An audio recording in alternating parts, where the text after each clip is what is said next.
Cute কাস্টমারের cute একটা cake. Cute কেন বললাম, ৮ বছরের পুচকু একটা কাস্টমার, তার খুব কেক খাইতে ইচ্ছা করছে, মানে আমাদের পাশের ফ্ল্যাটেরই ছিল।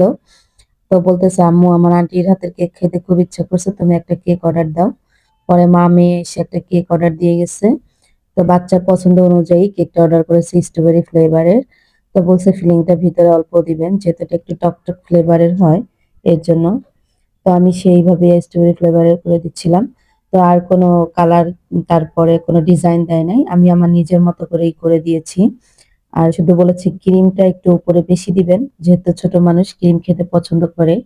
তারা নিজেদের জন্য আসলে কেকটা নেয়নি, পুরোটাই মানে তার মেয়ে খাবে, সেজন্যই ওইভাবেই কেকটা নিয়েছে। ওর খাইতে মন চাইছে মানে এখনই দিতে হবে এরকম। কিছু কিছু বাচ্চারা আছে না, একটু বেশি আবদার করে, তো সেরকম। ২ বার করে এসে দেখে গেছে আমি আদৌ ওর কেকটা বানাচ্ছি কিনা বা কেকটা কতটুকু হয়েছে। তারপরে এসে দেখে যাচ্ছে যে ডেকোরেশন করছি কিনা। আবার আমার কাছে বলতেছে, "আন্টি আপনার কাছে কি বাটারফ্লাই আছে?" আমার না বাটারফ্লাই খুব ভালো লাগে দেখতে। কিন্তু আমাকে বলে নাই যে আমার কেকে বাটারফ্লাই দিয়েন।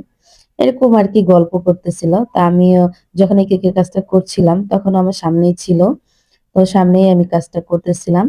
তো ফিনিশিং দিয়ে আমি উপরে একটু ওর নামটা লিখে দিলাম। তো বলতেছে, "আন্টি আমার নাম তো জোহা। জোহার কেন লিখলেন?" তো ছোট মানুষ, ও তো প্রশ্ন করতেই থাকে। তা আমি একটু ইচ্ছে করে লিখে দিলাম জোহার কেক। তো একটু হার্ট শেপ করে দিচ্ছি ডট, ডট করে। আ এই কেকগুলোর ডিজাইনগুলো খুব সুন্দর লাগে। আর ইদানিং এই ডিজাইনগুলো খুব ভাইরালও হচ্ছে। এগুলো বেশিরভাগ বেন্টু কেকের মধ্যে করা হয়। তো আমি সাইডে একটা নজল দিয়ে ডিজাইন করে দিচ্ছিলাম। একটা নজল দিয়েই আমি নিচের সেম নজলে আরেকটু ছোট সাইজের নিয়ে করে দিয়েছি। তো একটু বেশি ক্রিম খেতে চায়, পছন্দ করে। এর জন্য একটু বেশি, বেশি ক্রিম দিয়ে মানে ডেকোরেশনটা ভারী করে, করে দিয়েছি। কেকের ডিজাইনটা কেমন লেগেছে আপনাদের কাছে? একটু লাইক, কমেন্ট করে জানিয়ে দিবেন। তো এই ছিল জোহামনির কেক। জোহামনির কেক রেডি। তো জোহামনি এসে কেকটা নিয়ে গেছে। কিন্তু সারপ্রাইজ হয়েছে জোহামনি যখন এই যে কেকের উপরে বাটারফ্লাই গুলো এসে দেখেছে, অনেক খুশি হয়ে গেছে। বলতেছে, "আন্টি এগুলো কি খাওয়া যাবে?" আমি বলছি, "হ্যাঁ, এই বাটারফ্লাই গুলো তুমি খেতে পারবা।" বলেছে, "অনেক সুন্দর হয়েছে।" আজকের ভিডিওটি এ পর্যন্তই। আসসালামু আলাইকুম। আল্লাহ হাফেজ।